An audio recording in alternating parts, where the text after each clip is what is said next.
Have you ever looked at a CFexpress Type A card and you wondered, what do all of those numbers and icons mean? Well, today I'm going to break it all down so you'll know exactly what you're looking at when you pick up one for your camera.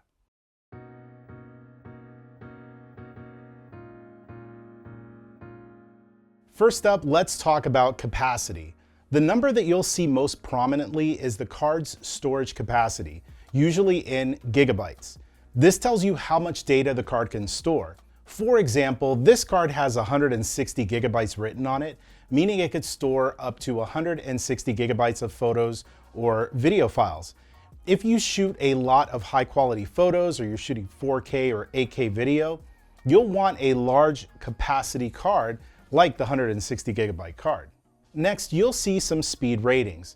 The first one that you'll notice is the maximum read speed, which is often marked as something like 800 megabytes per second. This tells you just how fast the card can transfer data to your computer.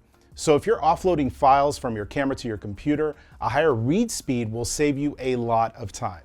Then there's the write speed, which is equally important, especially if you're shooting high bitrate video or you're doing rapid bursts of photos.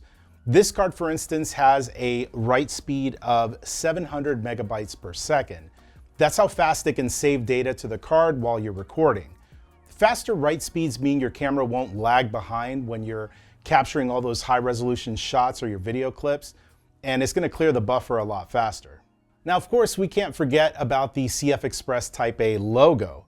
This identifies the card as part of the CFexpress family, and the Type A means that it's the smallest and the most compact version of the CFexpress cards. This format is ideal for smaller cameras like Sony's Alpha series and the FX series, and it provides fast performance in a compact size. Finally, the icon of a director slate with a number, like for example this one has 400 on a CFexpress Type A card, it refers to the video performance guarantee. This number indicates the minimum sustained write speed in megabytes per second that the card can maintain during video recording. For example, if the number is 400, it means that the card can sustain a minimum write speed of 400 megabytes per second during video capture. This is important for ensuring smooth, high-quality video recording without dropping frames, and especially when you're shooting in high resolutions like 4K or 8K, or you're shooting at those higher bit rates. So the higher the VPG number, the more reliable the card is for demanding video work.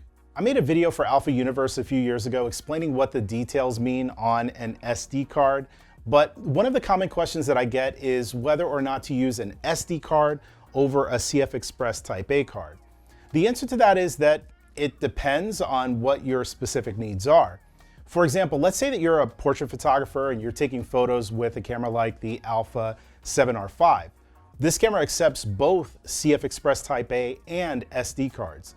If you're taking portraits with this camera and you shoot relatively slowly in your sessions, the speed that you get on Sony's tough SD cards, it should be more than enough for you.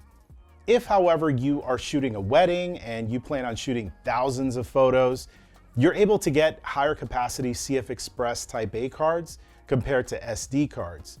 If you are shooting high frame rates on that camera, you'll also want to consider CFexpress Type A cards since the buffer will actually clear much faster. When it comes to any kind of still photography, it kind of really all boils down to how fast you're shooting and whether or not you need storage capacities beyond what you can get with an SD card.